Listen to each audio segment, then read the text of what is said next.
All right, hello everybody. It is Granite, and we're back from vacation with another episode of Let's Play Assassin's Creed Syndicate. And so in this episode, we're going to keep working through Westminster here. See what all we can get done.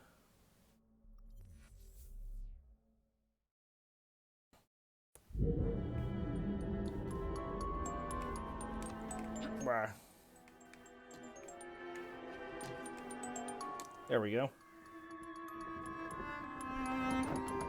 Work to get back on the swing of things. Everybody is doing well. All right. So we haven't gotten like anything up here, which is good to know. We have a bounty hunt over here, Mr. Wade Linton.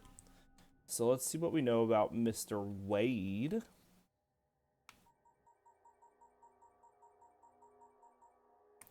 Wade Linton is known for two things: random acts of violence and public drunkenness. A criminal since the age of 12, Linton is now 22 and his lust for crime has only increased, having recently caused disturbances in the nicer part of town. Law enforcement has taken quite an interest in him. Last known location, the borough of Westminster. Additional notes: one for disturbing the peace and random acts of violence.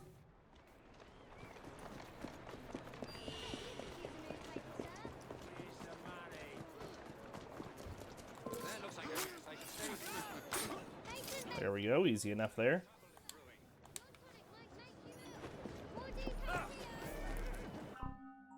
We got an illustration there. French communist in London. Ooh.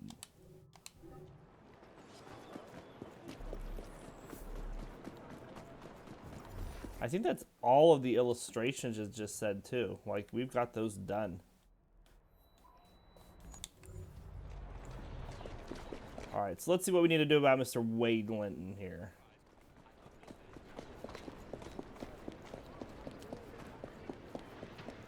We can go ahead and get this beer before we go in and get him.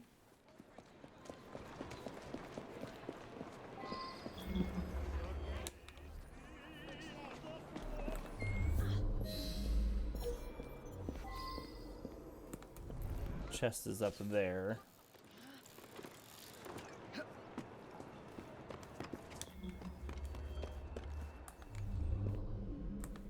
Is it inside? Maybe it's inside.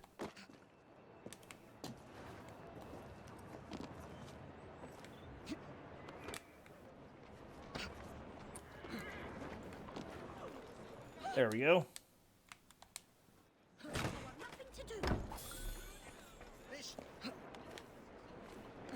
Up we go.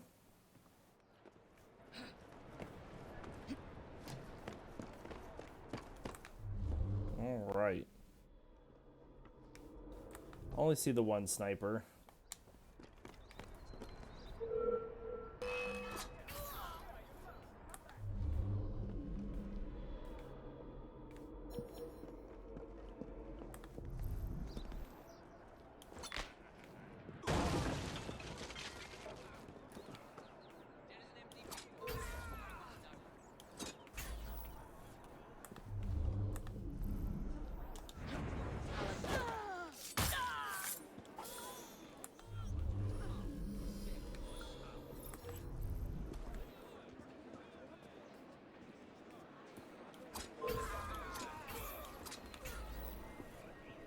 Look at that. Took them all out. Look at he split.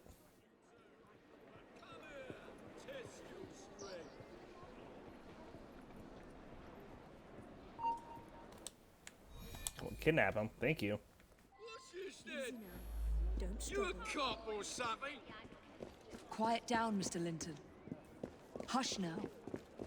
A lady? I've never fought a lady before. You are here to fight me, are you not? I'm here to take you to the police. Wonder what all the argy-bargy's about. Let me go and let's have a real tussle, shall we? Turn around and put up your fists. Come on. Sure, if you'd just come with me first. There we go. Got him in. Looks like we got a couple more entries, and I'm sure that's for database stuff. Or for locations. Hi!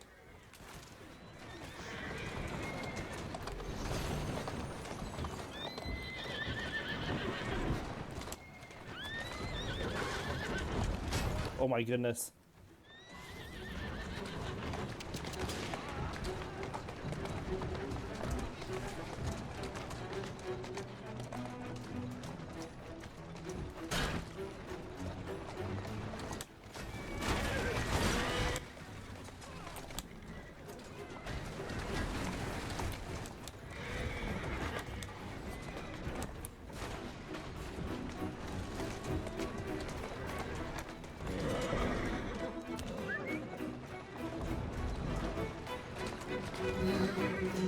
There we go. We just drive around in circles to take everybody out.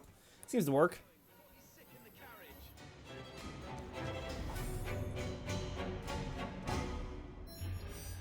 We get that curve section, interestingly enough.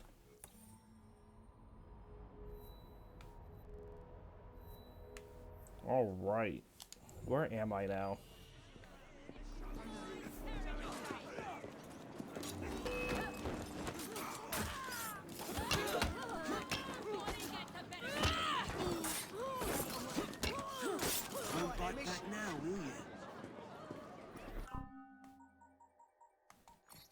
Okay, so what do we get? We got a collectible. We had some beer tasting notes.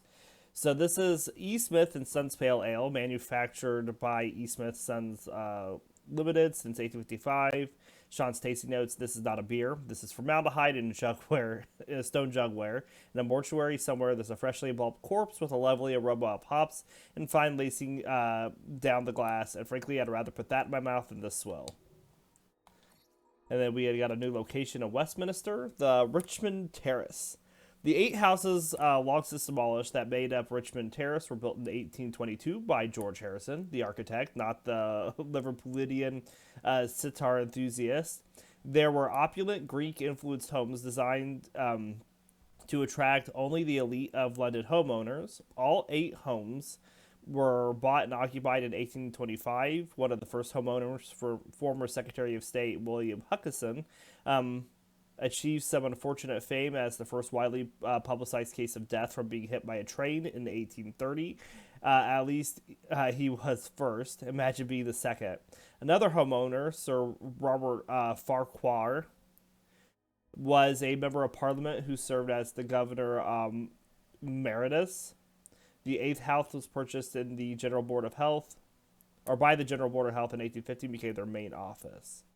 And then we have the Foreign Office. By the time George Gilbert Scott was hired to design and build the new Foreign Office building, the original building had fallen into such disrepair that the Foreign Secretary, Lord Malmesbury, was nearly crushed to death when a piece of ceiling fell on his desk in 1852. A contest was held to find a design for the new building in 1857. And although Scott's design only came in second place, he was hired for the job at the assistance of Prime Minister Derby, who loved Scott's Gothic style. Before Scott could get any work done, however, Lord Palmerston was elected Prime Minister and demanded that Scott build the Foreign Office in a classical style. The problem was this: Scott hated classical architecture. But this was a well-paying job, and Scott did not want to lose the money, so he caved. The Foreign Office was finally built in 1868, a classical Italianate style. Neither Scott nor Palmerston liked the building. Good job, guys. Not to waste his own hard work, Scott modified his original Gothic design and used it to create the Hotel of St. Pancras Station. St. Pancras. St. Pancras is now where the French arrived thanks to a direct train they could take from Paris. I'll never understand why we made it so easy for them. Alright, I think that we needed to upgrade. No, we already upgraded those gauntlets. What were we working on?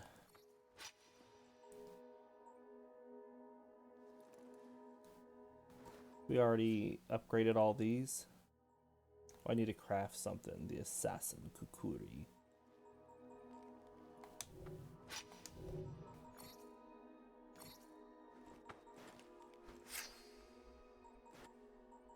This one. So the Assassin Kukuri, there is quiet power to the blade, and it bears the weight of tradition. So do we have all the weapons crafted now? Except for the Assassin Gauntlets. I don't see any ones. Yeah, it looks like it.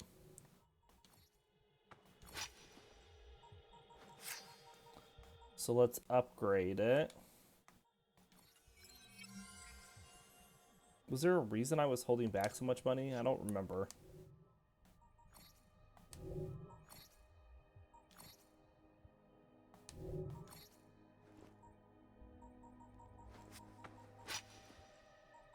Maybe it was the oh, we were working on the world's greatest cane sword, and then I don't have the lignum vitae, so it doesn't really matter. Well, we'll just keep looking around. Well, I'm sure we'll get that soon enough. Let's go. What do we have here? We have Templar Hunt for Edgar Collicott and Bodyguards. So let's just go take that out so that we are clear to go run around.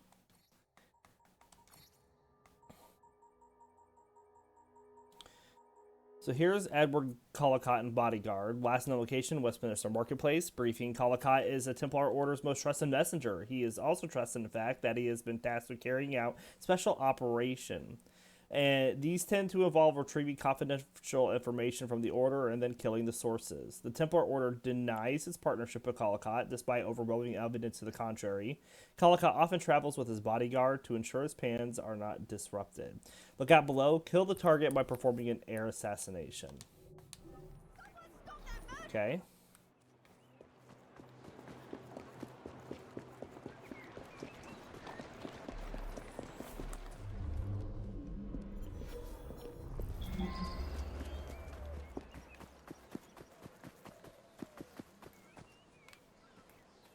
Up.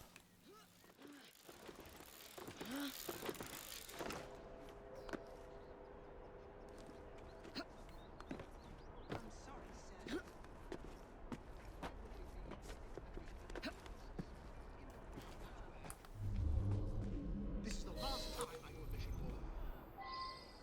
We can't leave the orders, sir. They'll hunt us down. You plan to be a slave all your life. I won't stand for it.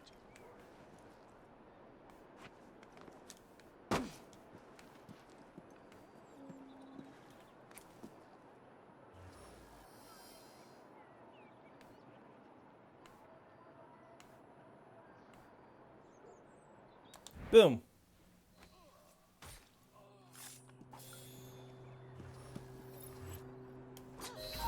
Ha!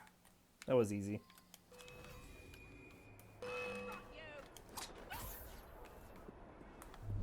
Alright, well, there's a fragment up here. Let's just get that really quick.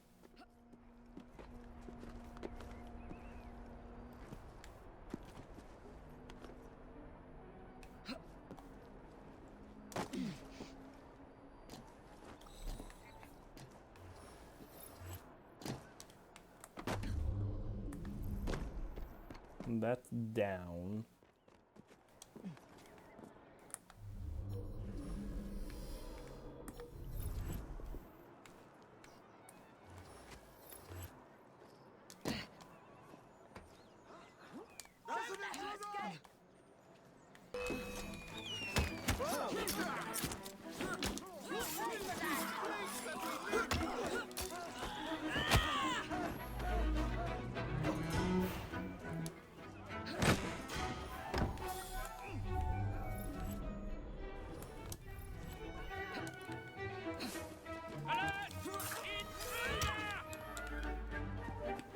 There we go.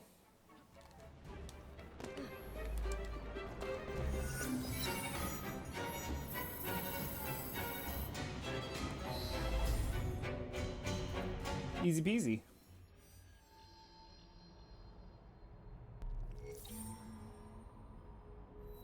Alright, well, we need to go over this way anyways to get this item.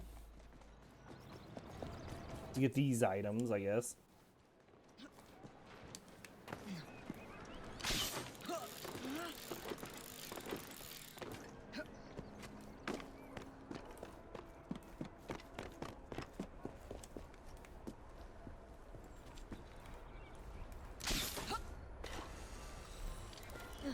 Music box, I hear.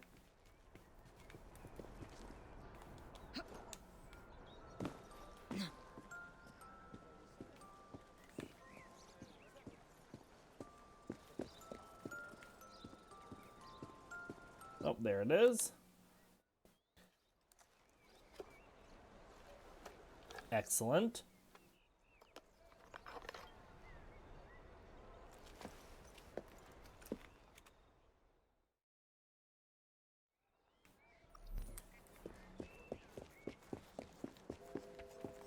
Then we have a chest over there, and then a pressed flower.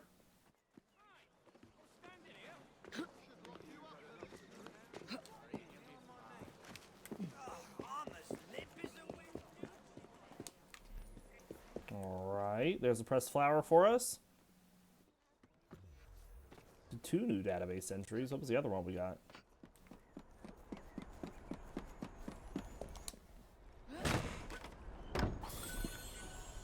Alright, let's see what we got here.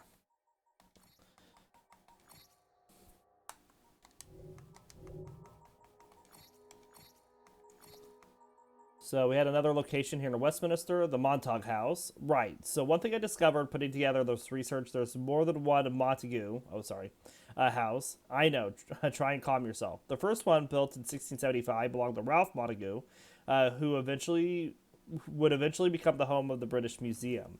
This is not that Montague house. In 1371, Ralph's son John sold his father's house and bought up 3 adjoining plots of land in Whitehall. On these plots, he sought to build a larger, grander house than his father's. Sigmund Freud would have something to say about this. Mind you, the bloke said a lot of stuff, and most of it was about your mum. Hey, my first your mum joke.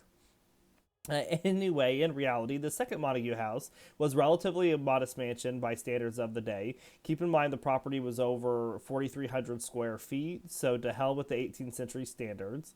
John Montague died in 1749, and the house became the property of his daughter Mary and his son-in-law George Brudenell. That's right, James Brudenell's great-grandfather owned this house for about 40 years, or at least he owned the house that used to be here. In 1859, the house was demolished by its latest owner, Walter Francis Scott, who was James Brudenell's second or third cousin, if I'm tracking the family tree correctly. I hope you're taking notes. In 3 years' time, Scott had built in its place this French Renaissance-inspired mansion with contemporaries called a palatial residence. It was designed by the architect William Byrne, known for hospitals and castles he designed in native Scotland. The house was acquired by the British government in 1917 and converted to an office space. That's the dream of every piece of classic architecture, isn't it? Oh, please allow me to one day be converted into a workspace housing petty squabbles and bad coffee and Maureen who can't work Excel and lit only by the most jaunting of strip lighting. Anyway, it was demolished in 1950, so that dream was over pretty fast. And then in the collectibles, we had got a pressed flower, the daffodil, Narcissus major, self-love.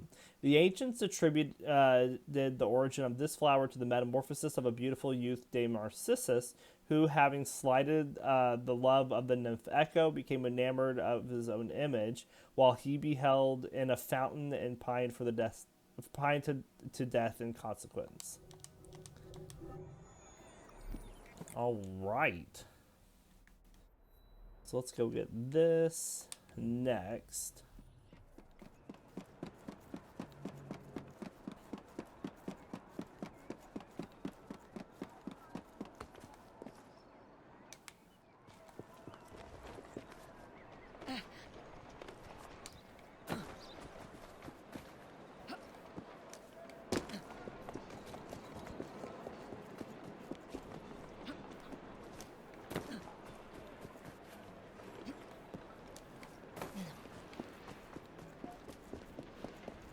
This one looks like it wants us to go from here to there.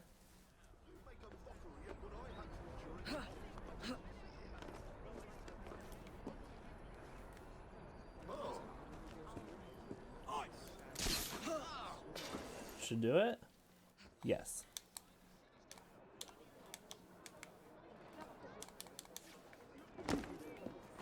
Well, there's another one just right up there too. See if we can get this, and then we'll go get the other fragment.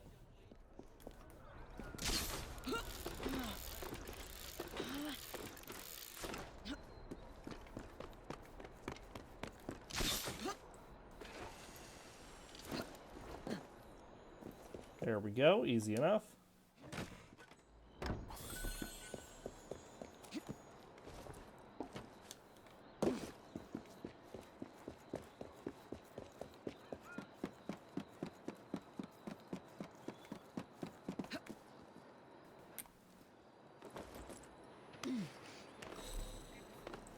And there's that one.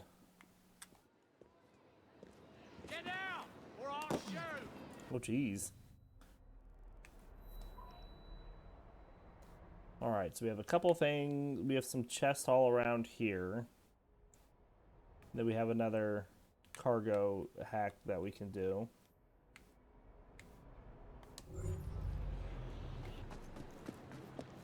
Up there!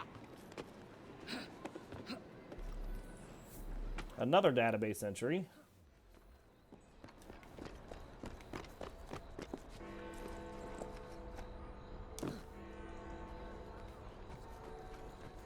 We had another fragment here. This one looks like it wants us to jump into this. 2 database. There's just a lot of locations here in Westminster, and of course there should be.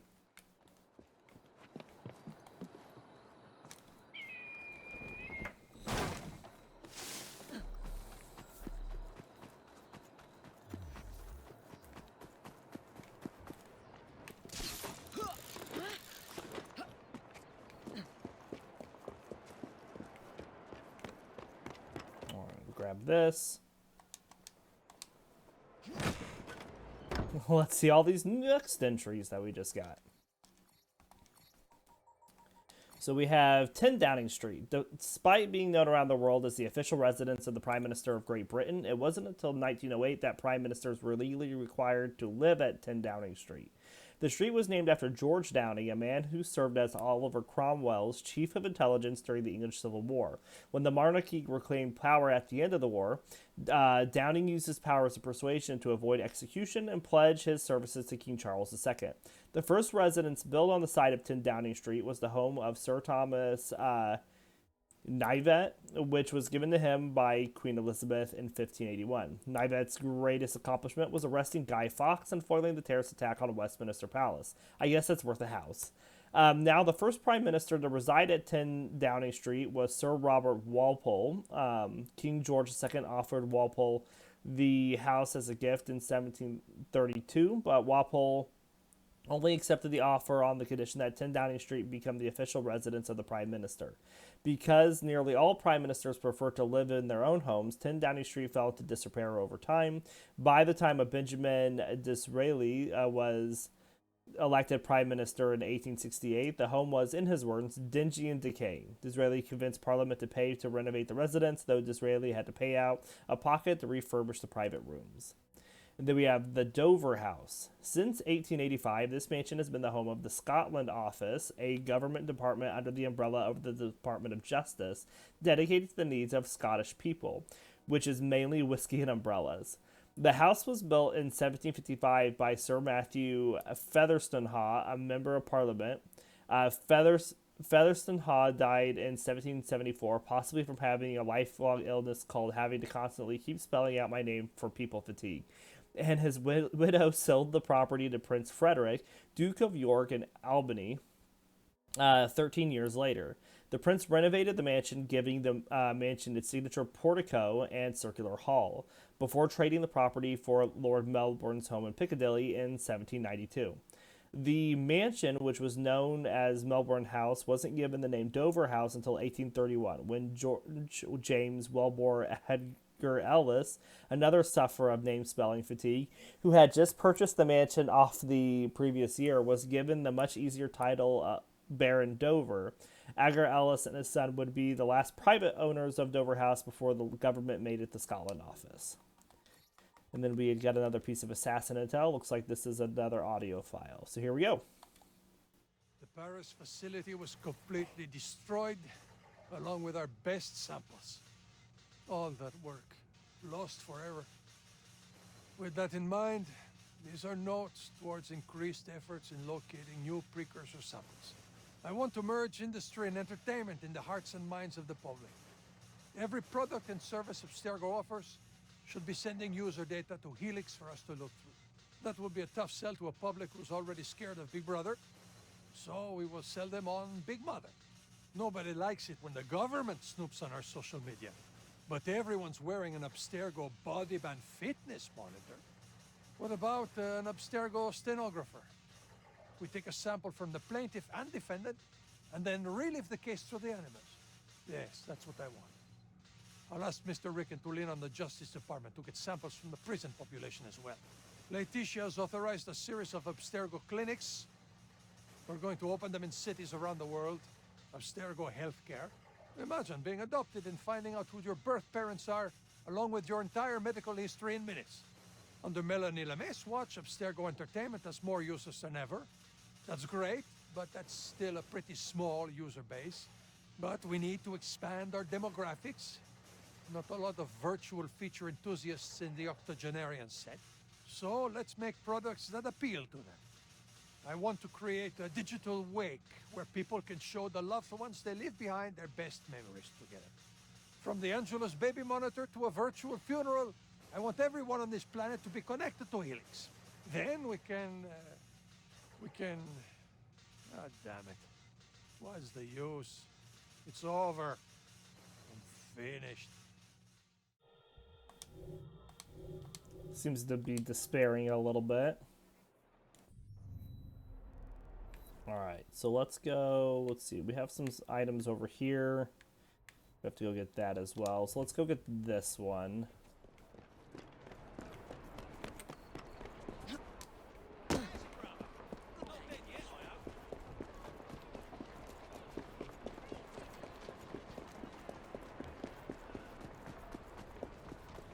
We'll see if we can finish this episode, but I'm not going to get hopeful. We're probably going to get really close. But still have one more episode to go.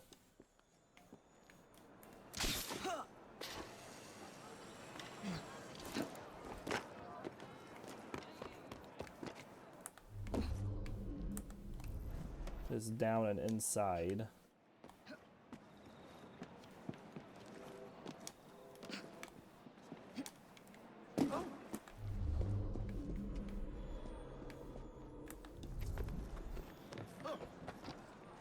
I can figure out how to get inside here.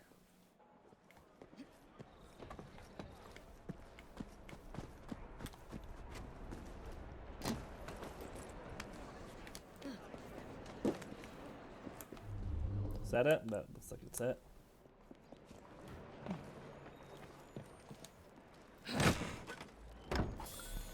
Alright, what did we get for this next location? Chapel Royale. Originally the banqueting hall for the Palace of Whitehall. This building was constructed in 1622 from the designs of Inigo Jones. The banqueting hall was used by King James I to host receptions and performances that combine poetry, music, dance, and costumes. I can't tell how close those words are to my literal definition of hell. These performances, or masks, are absolutely embarrassing travesties. Were trademark of the Stuart dynasty and often promoted the divine power of the monarchy. Perhaps this is why I could never trust a man named Stuart. Of course, none of this did much good for Charles I. His disputes with Parliament sparked the English Civil War, and old Charlie was executed in front of the banqueting hall in 1649. Always embarrassing. When the Palace of Whitehall burned down in 1698, the banqueting hall was the only building to survive. A banqueting hall without a palace is not much of a banqueting hall, as my mother always said, so the building was converted to replace the also burned down Chapel Royale of Whitehall. These really are times when anything could happen, but it was mainly buildings burning down. In 1809, a second gallery was built into the chapel in order to accommodate larger military services. It remained a royal chapel until 1891, when with Queen Victoria's approval, it was converted into a museum. It remains as yet unburned. All right, let's hop over here.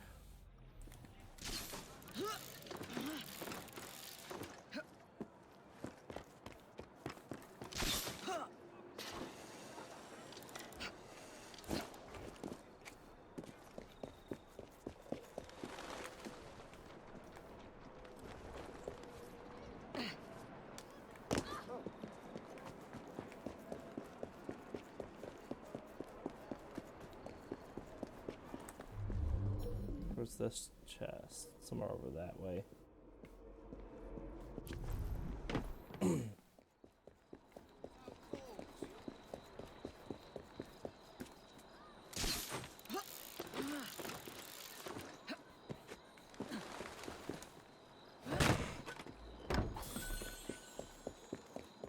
Alright, well, we have a cargo hijack here.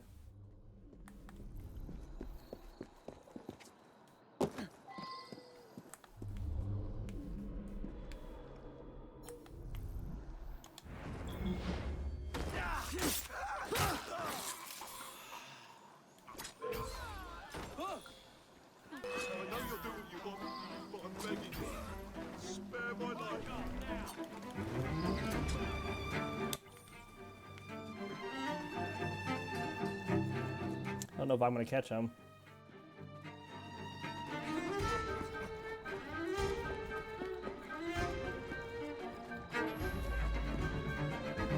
I think I just lost it.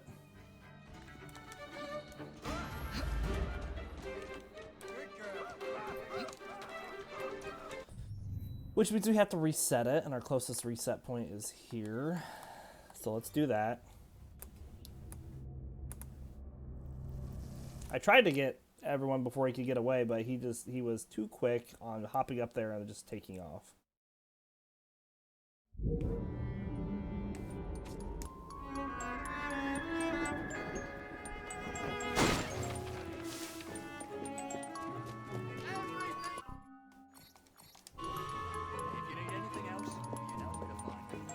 Alright, so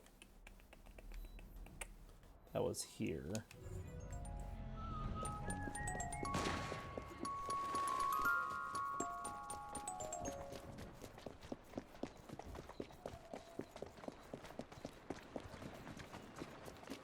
Well, we need to go back to our train and get our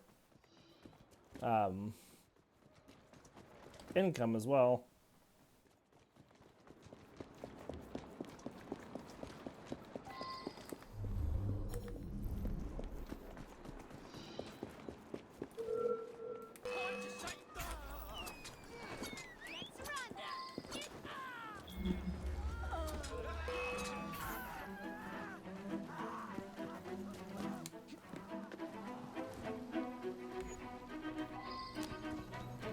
That's it.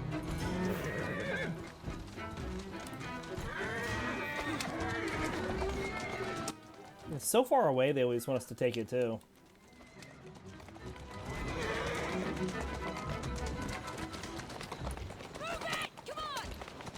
Just a second, everybody.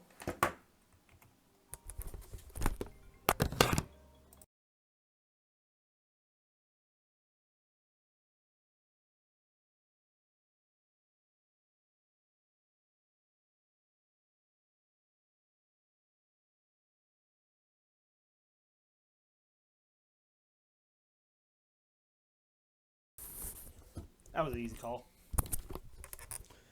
Just confirming a doctor's appointment for later. Yeah! Come on! Come on! Alright, let's go get this turned in.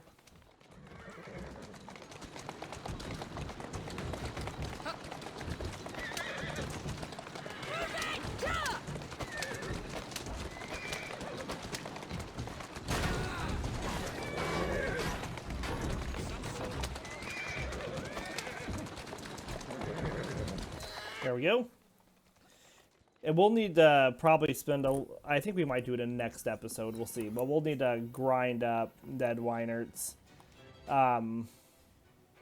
reputation there in order to get the rest, or get that last item. So I'd like to go get this. I know we have some stuff here we need to collect still. I guess we could go do that first. No, we need to go to our train first.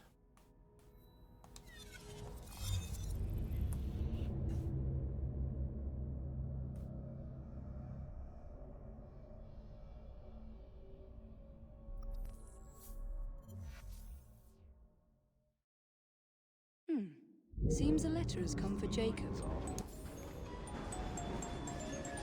All right. So now let's hop back here.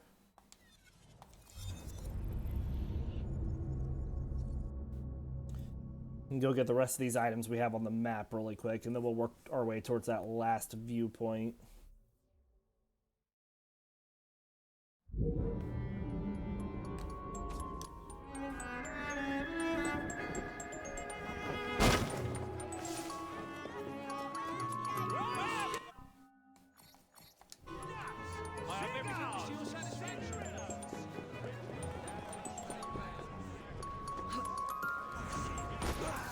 There, I defended the civilian. Alright, so let's go get this. Not what I wanted to see today.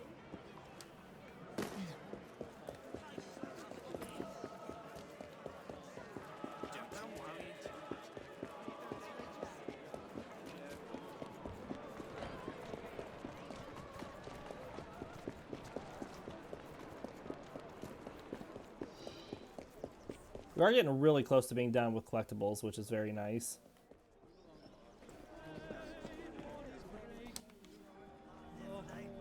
We got the beer collector belt. Whoa.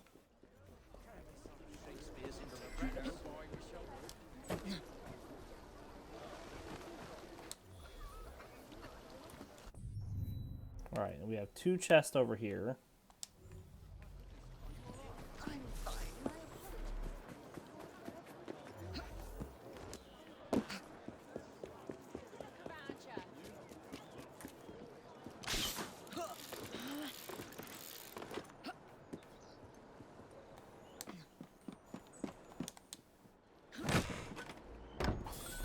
Okay, and then there was one more over here. Yes.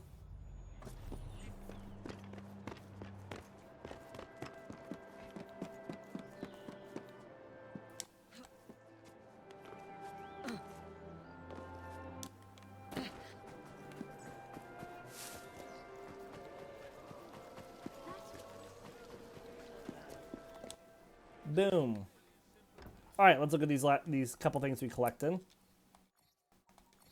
So the beer tasting note, we have the Son of Adam Irish Stout, Irish Brewers Dublin Stout, Sean's tasting notes, presumably named because the ingredients have been sitting out since roughly the days of Enoch. A proper Irish Stout should be pitched black, creamy in texture, and rich yet subtle notes of coffee and toasted malt. This tastes like someone watered down a pot of roofing tar, then spiked the whole thing with burning tires. The mouthfeel is akin to licking a greasy rat, and how I know that is a story I will not be telling you. I shared the sense memory profile with a mate of mine from Cork and actually burst into flames. Please don't send any more data on this one. The royal correspondence, we got June 26th of 1867 to Lord Charles Fitzroy. Lord Charles Fitzroy, having always been so kind to the Queen in all that concerns her convenience and comfort, and having only lately informed her that the Duke of Beaufort so completely understood her wishes and entered into her feelings respecting her faithful Brown, and having also her last year that people quite understood his going as an upper servant with her carriage, and he, Lord Charles, thinking there should be no difference in London to the country, and moreover, having taken him everywhere with her 2 years on public as well as private occasions, she is much astonished and shocked at an attempt being made by some people to prevent her faithful servant going with her to the review in Hyde Park, thereby making the poor, nervous, shaken Queen, who is so accustomed to his watchful care and intelligence, terribly nervous and uncomfortable. Whatever can be done, the Queen does not know on this occasion, or what it all means she does not know, but she would be very glad if Lord Charles would come down tomorrow morning at any time before luncheon, that she may have some conversation with him on this subject, not so much with a view as to what can be done on this occasion, but as to what can be done for the future to prevent her being teased and plagued with the interference of others, and moreover to make it completely understood once and for all that her upper Highland servant, whether it be Brown or another in case he should be ill, replaced him, belongs to her outdoor attendance on state as well as private occasions. The Queen will not be dictated to or made to alter what she has found, to answer for her comfort, and looks to her gentlemen and especially her equerries, setting this right for the future, whatever may be done on the single occasion. If, when Lord Charles arrives, he would first go to Countess Blucher, he will hear from her what has passed. That was a letter that made absolutely no sense.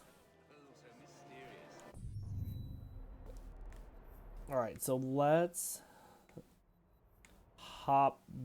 Well, it really doesn't matter. It's about the same distance. We'll go get these items here. And then we'll make our way over to this.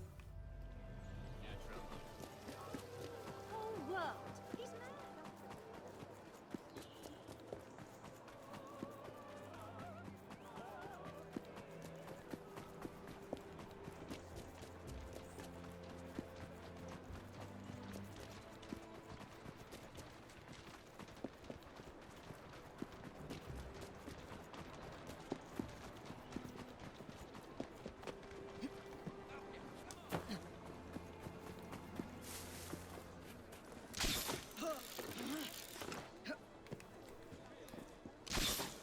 Up, up, up we go.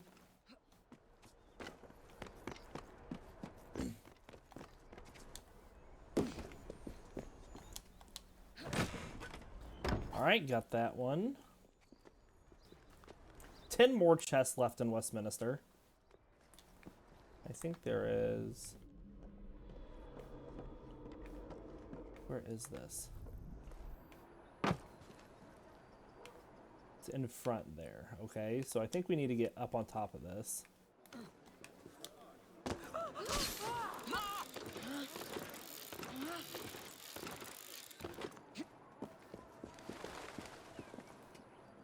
Okay, and what's this jump?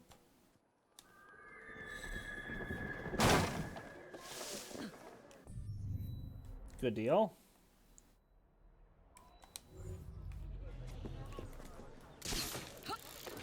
Get over to the other side over here if we can.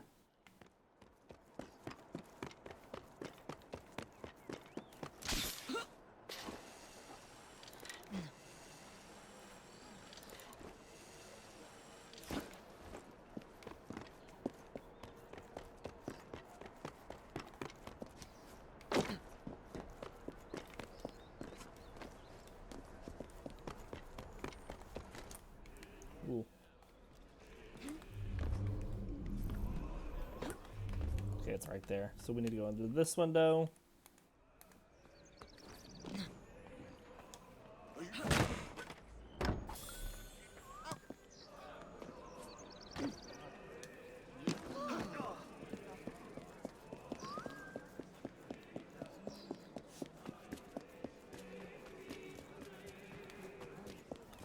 Up we go to get this one.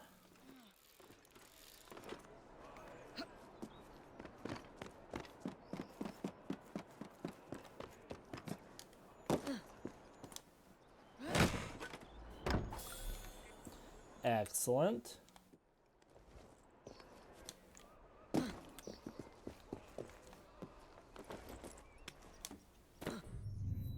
We have this correspondence revealed on the map, so we'll go get it.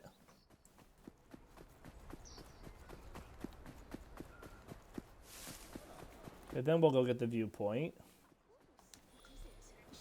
Alright, so what does this give us?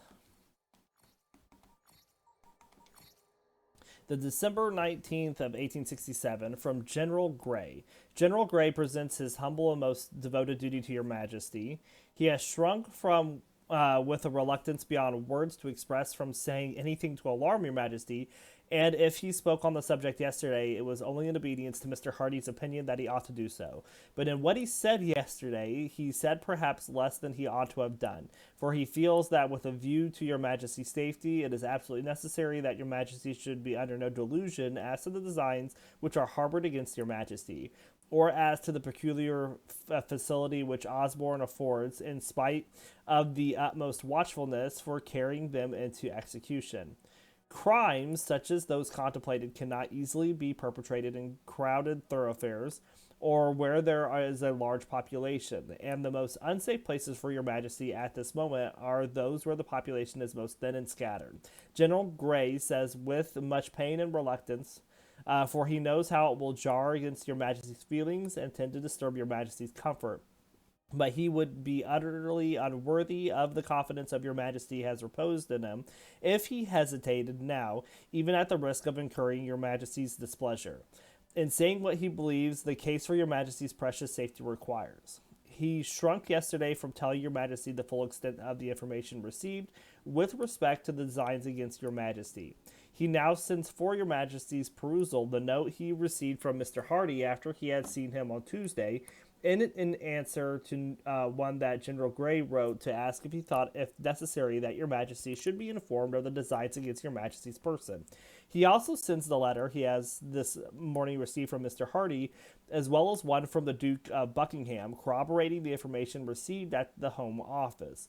Also, one from the Duke of Cambridge, enclosing an anonymous letter, evidently written in a good spirit, warning him against the designs against your majesty, which, it is added, they are only waiting for rendering the services of the military in and about London more immediately available in the event of incendiary fires, which appears the form of outbreak most to be apprehended.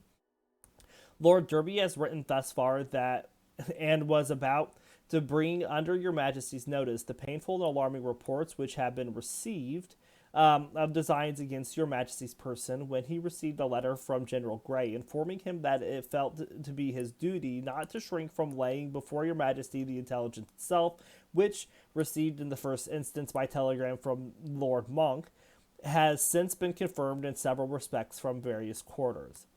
As your majesty will see the Duke of Buckingham tomorrow, Lord Derby abstains from detailing the measures which your majesty's servants have taken for guarding against the peculiar danger thus indicated, in which, moreover, his grace has taken a prominent part.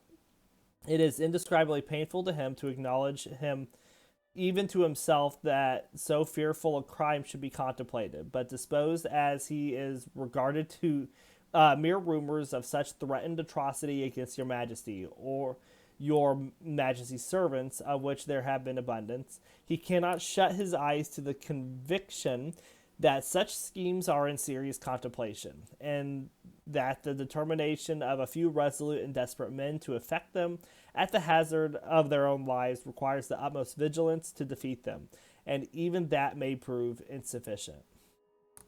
Lord Derby would hardly venture to write thus openly if he were not aware of your majesty's inaccessible, perhaps even, if he may be permitted to say so, too much so, to personal apprehension. But he trusts that he may be allowed, most respectfully, but most earnestly, to represent that as the duty of your majesty owes to millions of loyal subjects not to expose to unnecessary risk a life so incalculably valuable to the country. And he cannot but concur in the opinion in which he knows that has been submitted to your majesty by General Grey, that few places could afford such facilities as Osborne to such a design as is, he fears, with too much truth, entertained.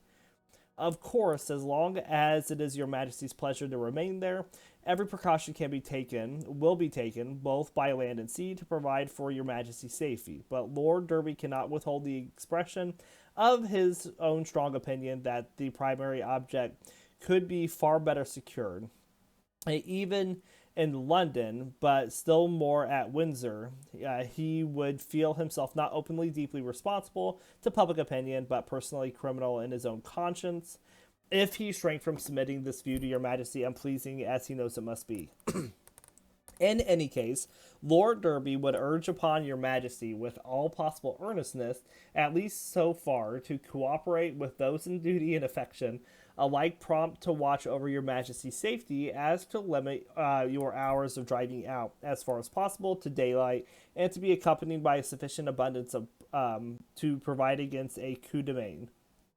The house at Osborne may, by extreme care, be protected, but your majesty's unattended late drives afford an opportunity for desperate adventurers against which no vigilance can officially provide. That was a lot of words about, hey, you're in danger, you need to be protected, and don't do anything rash.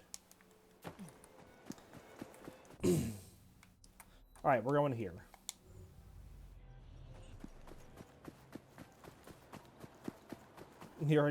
I mean, that was just a... there was a much more succinct way to say that, I think.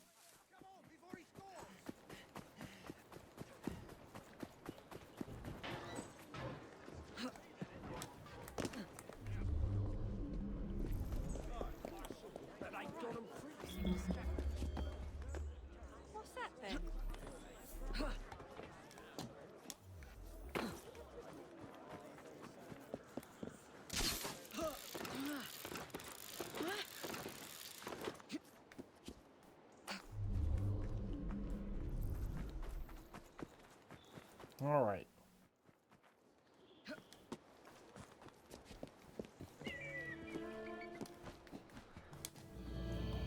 And our last synchronization point here.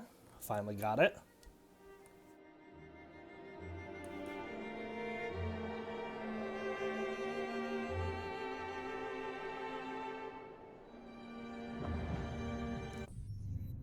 All right.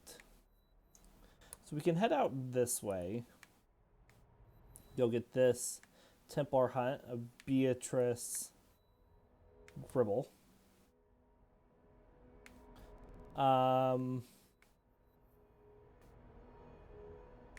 Looks like there's a little correspondence here, but it looks like not all of it's on the map. I wonder if some of it gets revealed later. We'll just have to look. Because there's not even one over here where it shows there's one on the map. So first of all, we're going to go over to this island here.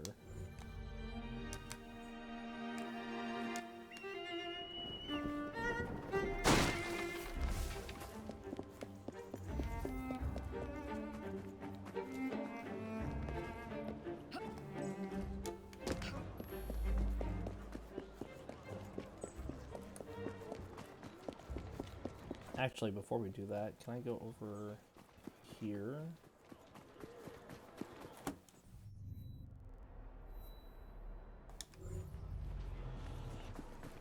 Looks like there's a music box right over here.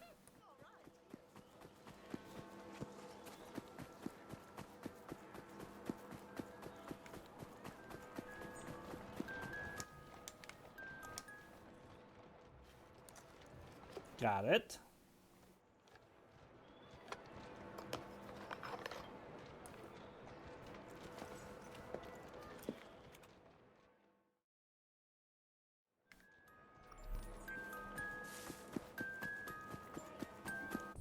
Let's take this off the map.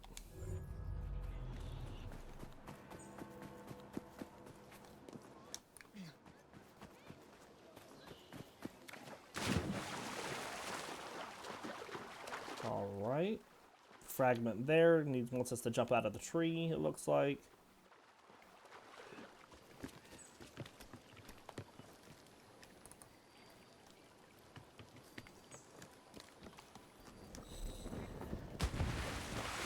Good deal.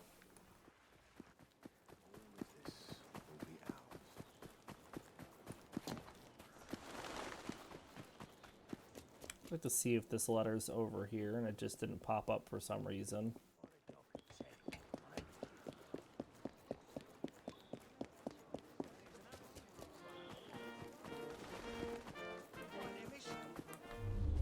And it is. Okay, so the other ones should be there. They just didn't appear on the map right away.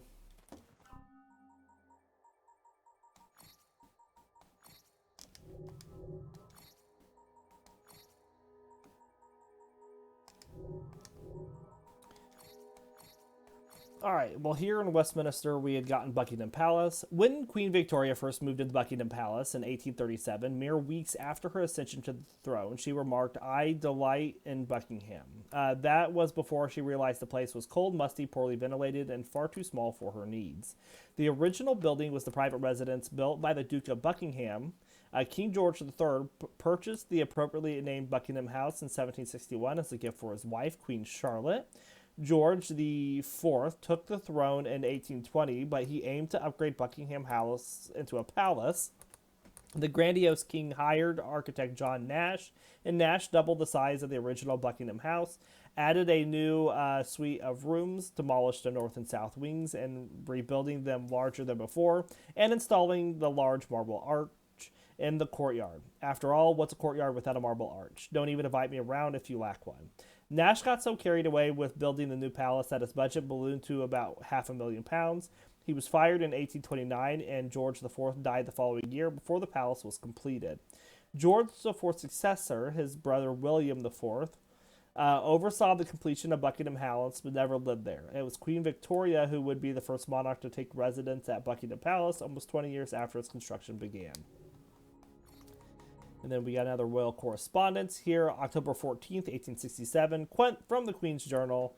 General Gray asked to see me when I came in and said he was sorry to alarm me, but must show me a telegram from Mr. Hardy reporting that the mayor of Manchester had informed him, having news from a reliable source, that the Fenians had said that they meant to try to seize me here and were starting today or tomorrow. Too foolish. Mr. Hardy added that special precautions should be taken, so General Gray asked to be allowed to send at once for a detachment of troops from Aberdeen, the 3rd Highlanders, to be placed at Abergeldy, but letting it appear as if it were for tomorrow's ceremony. He has also asked for additional police.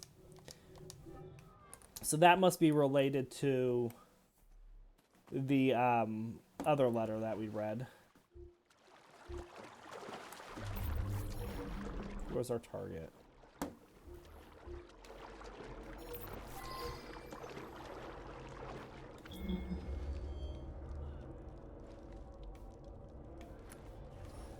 Better suited than I?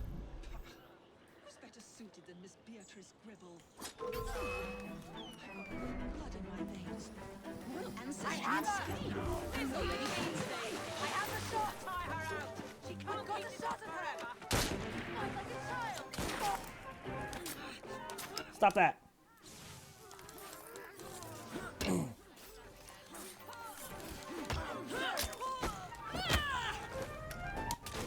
That is not what I wanted you to throw.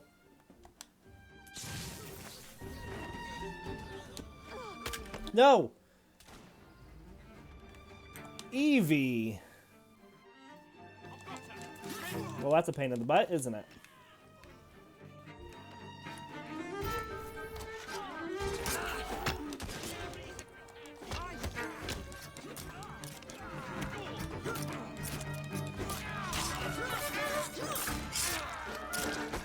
I don't know why she didn't just throw the bomb again, like I thought I was telling her to do.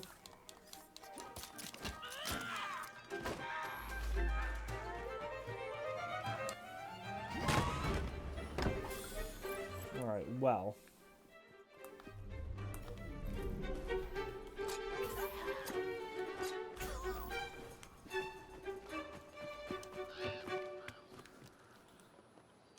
We'll have to redo this one.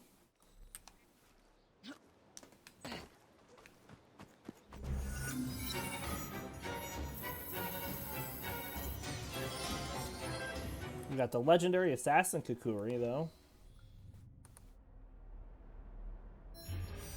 Alright, let's see if we can redo it really quick. There is just a couple collectibles here, though. We can still get really fast. Just have those done.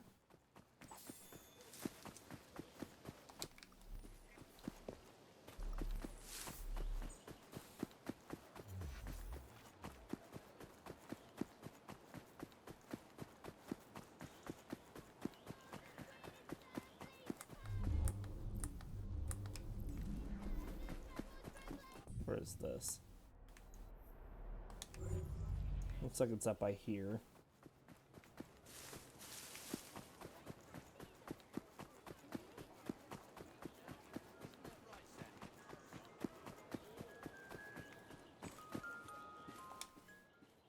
Okay.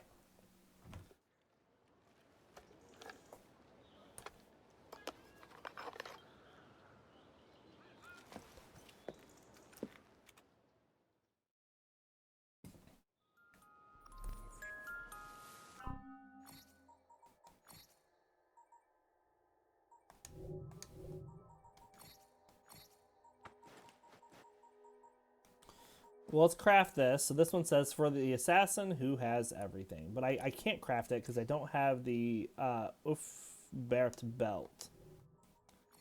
In our database, we got a pressed flower here. The Anemone, Forsaken. Anemone was a nymph beloved by Zephyr. Flora was jealous of her, banished her from the court, and transformed her a flower that blows before the return of spring.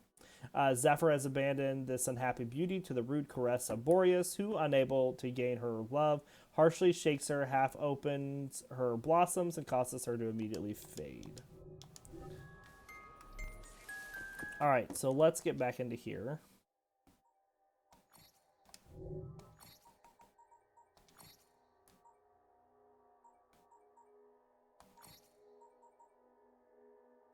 Alright, and this is the one we want to replay.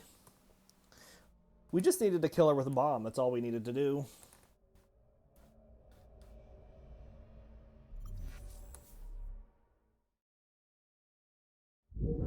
Alright, we gotta wait for it to figure itself out first, so it's gotta load and reload a few times usually.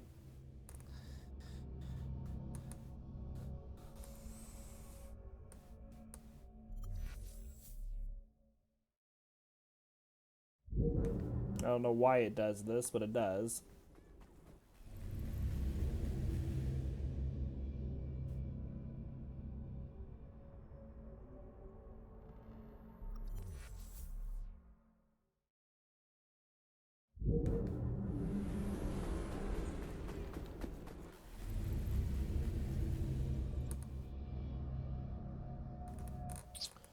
It'll get it eventually.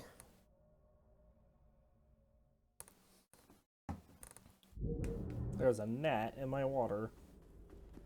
Need to change that out.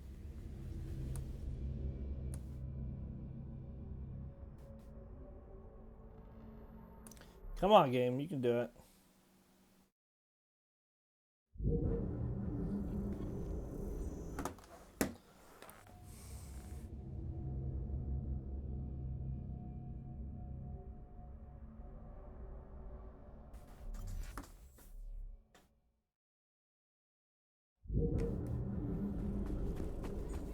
Wow, she's right over there.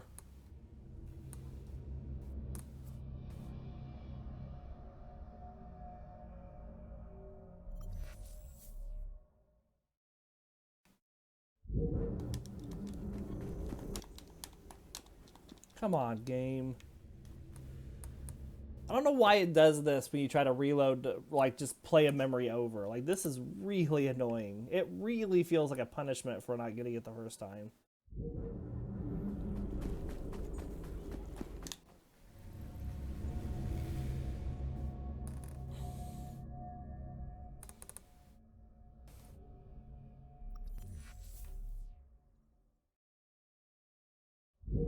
Like, it cannot figure out how to reload the memory.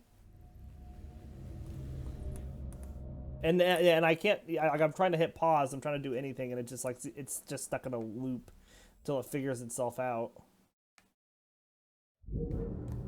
And on all of them we've had a replay, it's done this.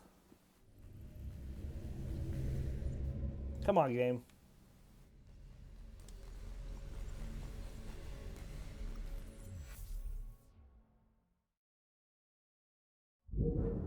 There it goes.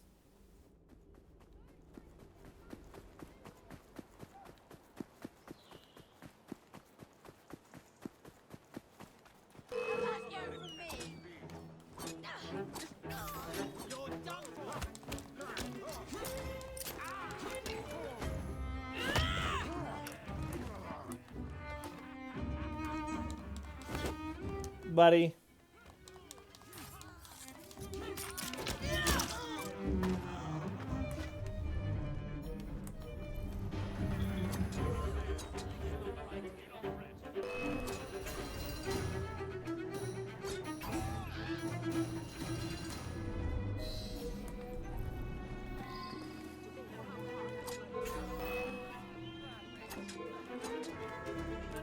It'll be worse for you when I catch you.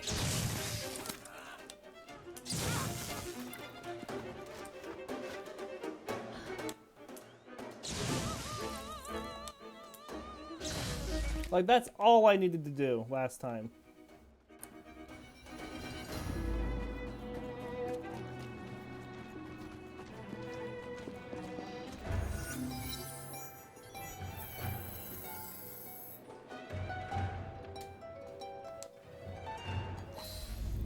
All right.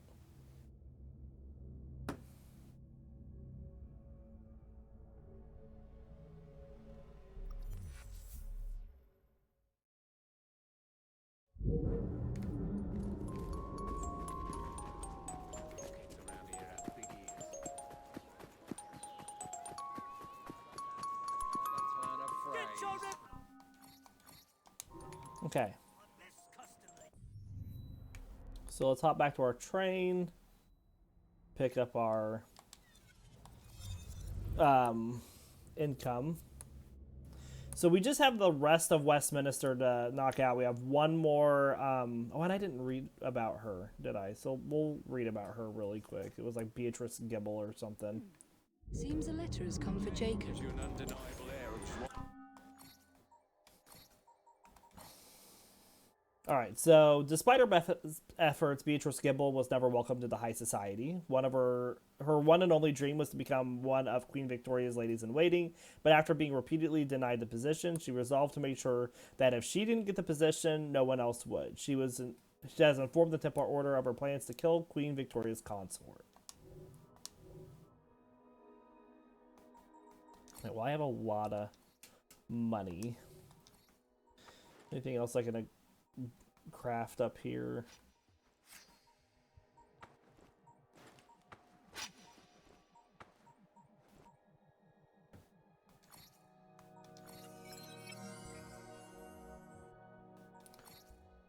We'll read these later once we're in there. I'm just gonna craft all these little ones that I can.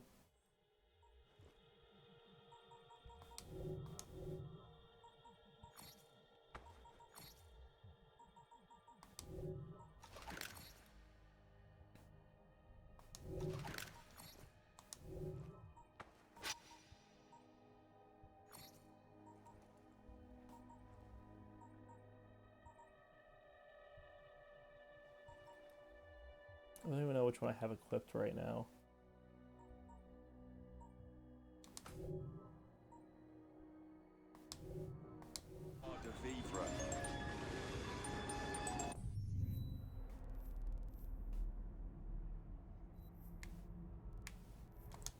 Well, it looks like we're right next to a train we can rob. I can get over to it.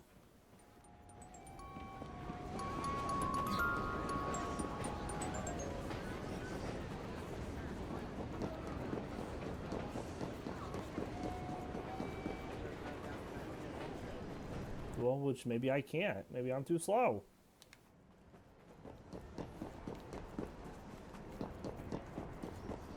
Well, never mind then. All right, so we're going to end this episode here. We will be back on Wednesday with more Assassin's Creed, where we will finish out Westminster. Until then, we will see you next time.